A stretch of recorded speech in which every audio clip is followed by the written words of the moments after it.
and welcome to another Scardcast tournament day. So, I'm in the car, it's 7:30 in the morning, it is pouring outside, which makes me happy not to go to work, and I am Skari, your grateful host. Today, we're going to the DORKWARS tournament, so stay tuned as there is a day full of gaming in front of you and a video full of entertainment for you to watch. So this is my army for the DORKWARS. I had 1,000 points, Homunculus with a Liquefier, 2 Warrior Squads and Raiders, 2 Rack Squads and Venoms with dual cannons, a Truborn unit with Venom, a Razorwing and a Ravager with a Night Shield. A lot of shots, but not a lot of resilience at all. We tested it. Turn 1 recap. So all the Tyranids and Necrons moved up. The Annihilation barge moved back to try and escape retaliation from the Ravager. As you can see, they've taken quite a bit of damage. Actually, Imhotech's Lightning, he's off board, but he put 2 hull points on the Ravager. Immobilizer put 1 hull point on the Raider. And also blew up the Hecatrix Bloodbride's Venom and killed 2 of them in the explosion. 1 of them is just running around. So the warriors got out and shot and put a wound on the Tomb Spider, while the Wave Serpents moved up and combined shooting of actually 1 Venom and the Trueborn inside the Venom blew up the HQ Tervagon for Warlord Point and then killed a lot of Gaunts in the explosion, and we were able to bring this Tervagon that had Feel No Pain down to 1 wound left, although it is now out of Gaunts because it spawned out last turn. So now we're rolling for reserves to see if Imhotech comes in. So we're going to roll for... Okay, so the flyer with the death marks in it? Death marks show up. The flyer with the warriors? Is it? Shows up. And then we have the Yugmoral Gem Stealers. You roll. Okay. They do not show up. Tyranids and Necrons, turn 2. We had both Night Scythe turn on and target the Wave Serpent and do nothing thanks to Holofields.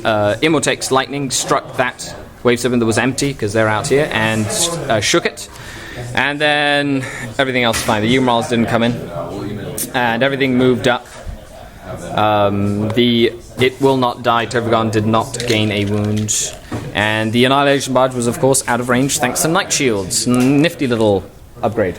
Okay, so the Dark Eldar do have some reserves. We have a Razorwing to show up, and he does, and we also have a unit of 10 warriors in a Raider, and they show up as well. Dark Eldar, turn 2. Razorwing and Warrior unit came in. Razorwing skyfired into the Night Scythe and put a glance on it, but it evaded, and then the Wave Serpent that had taken some damage last turn shot into it and blew it out of the sky, forcing the death marks back into ongoing reserves. We killed the other Tervagon, who popped, killing almost all of that unit of Gaunts, making that unit almost impossible after it had also been misfortuned, and we shot a lot at it so that they would run off. They almost ran off the table.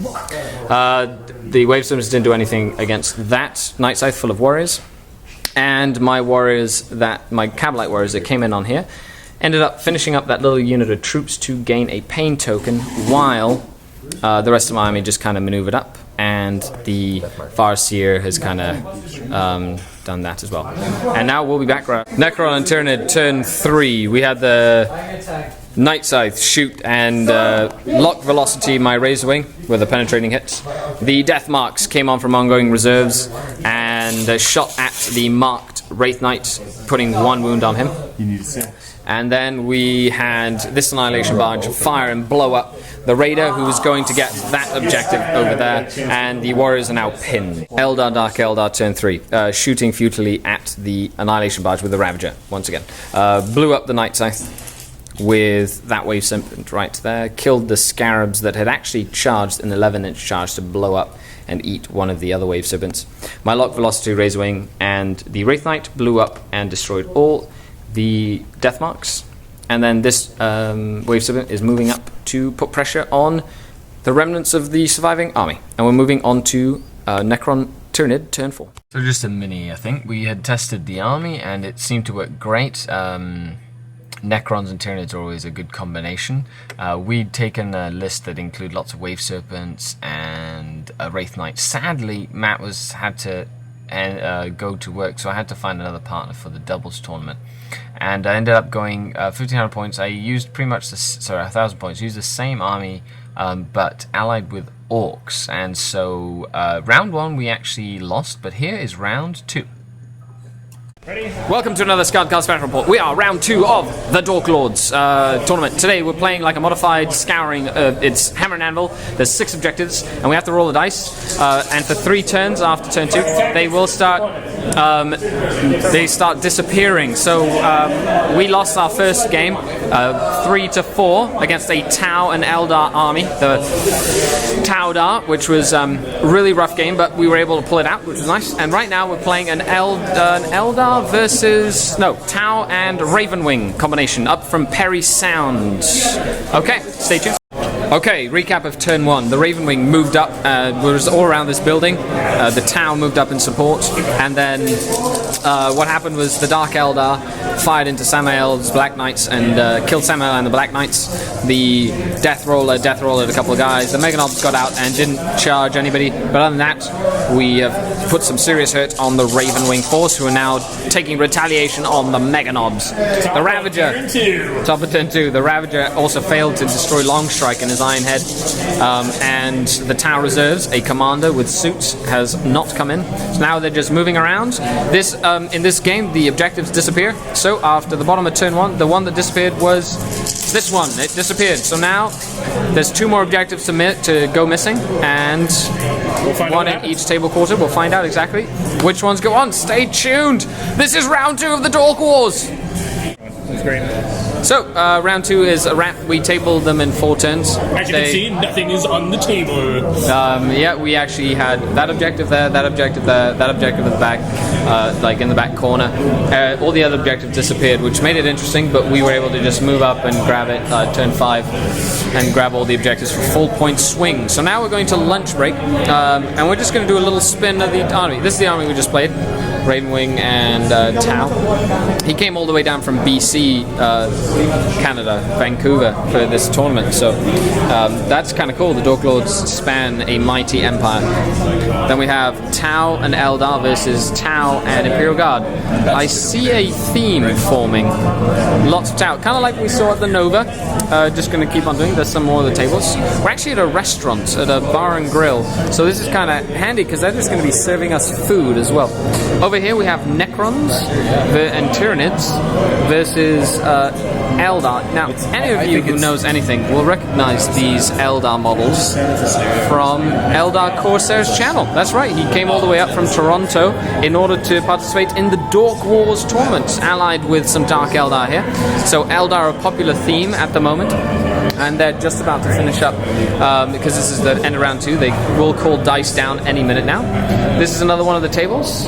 Of course, it's the first Dork Wars tournament. The tables are a little sparser terrain, but other than that, it's been fun. Here we had Chaos and Necrons beating up some, I don't know what they played, but that's Jason's Chaos Army, which you'll recognize. And we're going to keep on walking. This is the travel time, which I'll probably edit out. They also have an open bar, which is kind of fun. I don't drink, but anybody who does will have fun. We had Chaos and Necrons versus I don't know, somebody.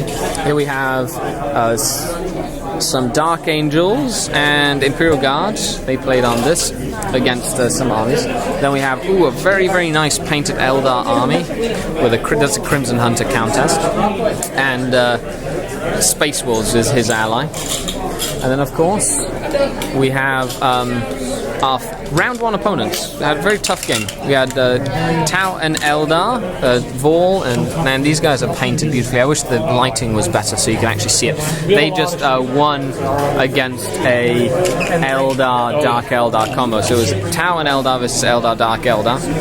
So they're actually thinking going down to the War Masters. Might not be taking this on either. Last but not least, we have Tyranids, Chaos, Demons, Space Marines, Blood Angels and Orks. The lighting is very bad back here, so we'll be close. And that's that. Other than that, we have all the thing, and we have my army, which I'm going to set up. We have Orks, and then everybody's going to be setting up their armies for display throughout the lunch break. Okay, well, thanks a lot for tuning in. We'll be back.